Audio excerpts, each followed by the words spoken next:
blind spots. Blind spots in how we think, in how we motivate ourselves, and in how we behave and communicate.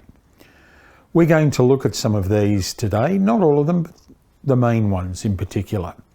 In our thinking, particularly at the world of work level, we have blind spots in our systems judgment, how we conceptualise things, our practical thinking, and our empathy or deep appreciation of other people. In our systems judgment, the blind spot is perfectionism. We can't let go until things are perfect, but we live in a world that's not wanting perfect, it's wanting progress. Let go is the advice to you if you're a perfectionist. In practical thinking, the blind spot here is getting lost in doing too many things. The answer is in a statement that's very interesting. Less is more. The more you do of things, the more you deprive yourself of the ability to think and to really relate at a deeper level to the concepts or the people you're dealing with. So here the blind spot is constant activity, which can overwhelm you. The answer, less is more. Focus on the things that really matter. In terms of empathy or deeply appreciating others, the blind spot can be that we overbelieve in connectedness and we think that's the solution to everything. A minor blind spot that runs alongside that is our ability to think that we are actually empathising when we may be sympathising or dealing with someone in terms of rational compassion. Sometimes we overtrust and overemphasise, and our blind spot is reality. That's our thinking styles. In terms of motivation, there are 7 universal motivators. The first one of these is the aesthetic. The blind spot here is getting lost in thinking and feeling and not appreciating reality enough, being so caught up in the sensation, the feeling, being impressed upon or expressing our ideas. Reality bites, and we need to be aware of that. The next motivator is the economic. It's all about getting a return, and we can become so focused on getting a return that we forget the individual. At its height, it can be that, like another value, that the ends justify the means. We've got to be thoughtful about that. Our blind spot might be very much, do we want to get a return, or do we want to work with people, or how can we encompass both? The political value, which states my cause must be victorious, is another value that has the ends justifies the means if it's too intense.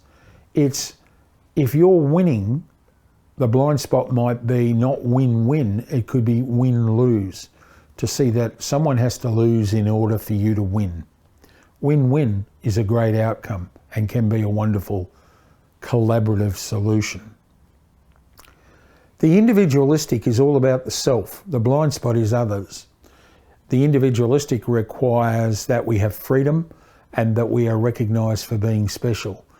Often in doing that, we forget the people who are contributors. So the blind spot can be the contribution or collaboration with others. The regulatory is the desire to have order and to exist within a predetermined set of beliefs. The blind spot is other people who don't share those beliefs can be excluded, and it can become a little fascist.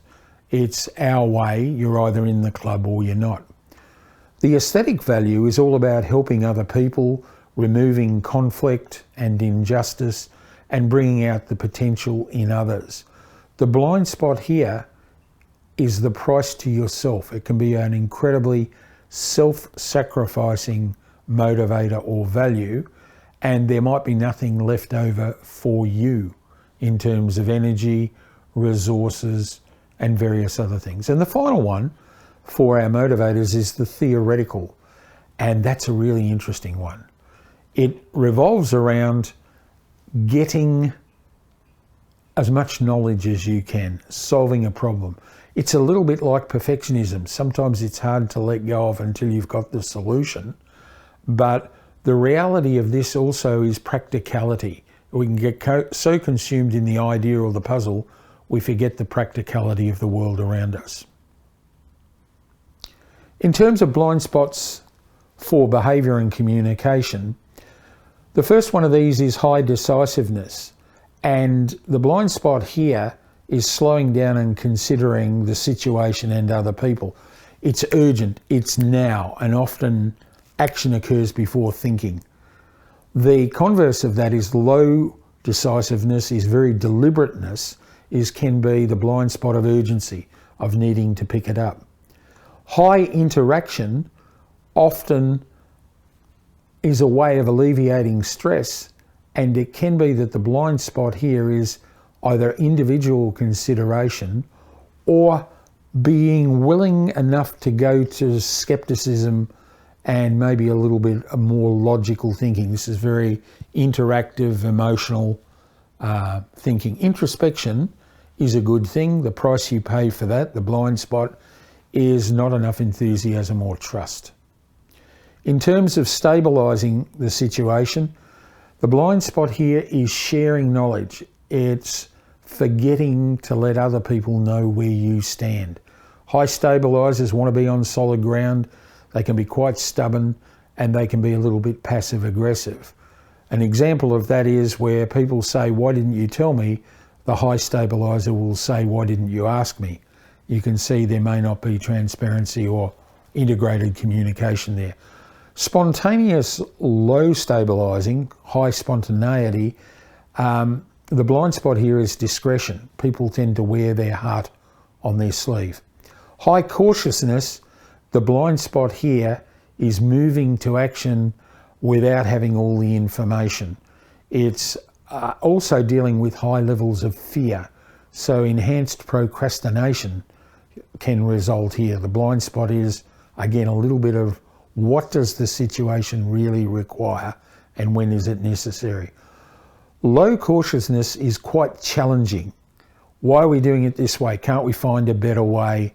It's sometimes driving on to that conclusion, again, without properly listening to other people. So there you go. There's a whole range of blind spots across your external thinking styles, across your motivators and values, and your behaviour and communication preferences. I hope this has been helpful.